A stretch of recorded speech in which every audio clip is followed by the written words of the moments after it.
Hello दोस्तों, स्वागत है आप सभी लोगों का फिर से। चलिए आज एक बार फिर से हम नए एडजस्टमेंट की बात कर लेते हैं। तो पिछली बार जो मैंने एडजस्टमेंट बताया था वो एडमिशन रिटायरमेंट डेथ से था। आज वाला जो एडजस्टमेंट है वो पार्टनरशिप फाइनल अकाउंट से आएगा और ये भी आ सकता है आपको बाकी के चैप्टर में भी आ सकते हैं, जैसे कि एनपीओ में भी आ सकता है। एनपीओ में आ सकता है कि आता है, ठीक है? और दोनों फाइनल अकाउंट में ये इंपॉर्टेंट है। इसका नाम है एडिशन ऑन एसेट, ठीक है? एडिशन ऑन एसेट, ठीक है? Addition on asset, addition on assets का मतलब होता है एक्स्ट्रा परचेस। आपने ना एक्स्ट्रा चीज खरीदे या आपने एडिशनल एसेट्स खरीद लिए, ठीक है? ये होता है। इसमें क्या होता है, ये तो आपको एक तो आपको ओल्ड अमाउंट दिया रहेगा यानी पुराना, और एक आपको नया वाला अमाउंट दे दिया रहेगा। या फिर कभी कभी क्या बोलेगा कि जो टोटल अमाउंट है ना उसी में भी नया वाला अमाउंट भी इंक्लूड रहता है। 2025 वाला अगर आप क्वेश्चन देखोगे मार्च में, मार्च 25 की बात कर रहा हूँ, उसमें ऐसे क्वेश्चन दिया हुआ है। उस तो कौन सा तो एसेट था उसमें, मुझे याद आ रहा है कि वो 1 लाख था। आई थिंक कौन सा तो था मुझे याद आ रहा है। लेट्स से कि हम मान के चलते मशीनरी दिया होगा, ठीक है? मशीन का अमाउंट कितना था, 1 लाख रुपए। और एडजस्टमेंट ने बोला था कि 40,000 जो एडिशन है वो 1 जुलाई को हुआ। याद रखना, इसमें ऐसा ही एडजस्टमेंट था, आप देख लेना मार्च 2025 का क्वेश्चन। तो उसमें देखो यहाँ पे कितना दिया आपको, टोटल एसेट्स की वैल्यू 1 लाख, और ब्रैकेट में क्या बताई गई है कि 40,000 एडिशन है, वो भी 1 जुलाई को एडिशन है। इसका मतलब समझे, यानी ये जो 1 लाख रुपए है इसमें ना दो एसेट है, एक 60,000 का एसेट है, ठीक है?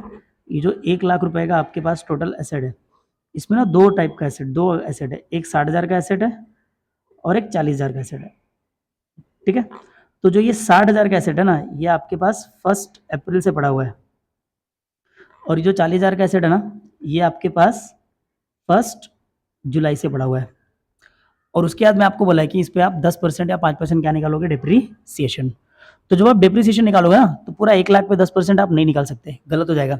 आपको क्या करना है, ये 60,000 पे 12 महीने के लिए निकाल लेना है भाई, अप्रैल टू मार्च 12 महीने, 6,000 आएगा। और ये जो 40,000 है, इस पे आपको क्या करना है, 9 महीने के लिए निकाल लेना है। क्यों? क्योंकि जुलाई टू मार्च आप काउंट करोगे, कितना महीना आएगा, 9 मंथ। अब दोनों को ऐड कर दो, इधर तो 6,000 आएगा, इधर जितना भी आएगा 9 महीने के लिए आप उसमें क्या करोगे, ऐड करोगे। चलो कैलकुलेट ही कर लेते हैं यार। तो 40,000 का अगर आपको 10% बोला जाए, ठीक है, 9 के लिए, तो हमेशा 12, 9/12 कर दोगे। सिंपल सिंपल है, 0 0 कर दो, 3 3 से 9 हो जाएगा, 3 4 से 12 हो जाएगा, ठीक है? और एक 0 कट कर दो, तो 4 से आप कट करोगे, कितना हो जाएगा ये, 1,000। अब यहाँ पे 3 बचा, तो कितना आ जाएगा ये आपका, 3,000। तो टोटल डिप्रिसिएशन 6,000 वो 60,000 वाला, ठीक है, प्लस 3,000 इस पे, तो टोटल डिप्रिसिएशन आपका कितना हो गया, 9,000 रुपये हो गया, ठीक है?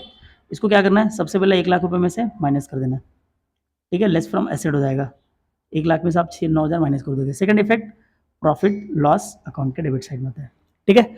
तो कभी भी आपको एडिशन प्लान दिया रहेगा, एडिशन ऑन मशीन दिया रहेगा, तो आपको इसी तरीके से निकालना है।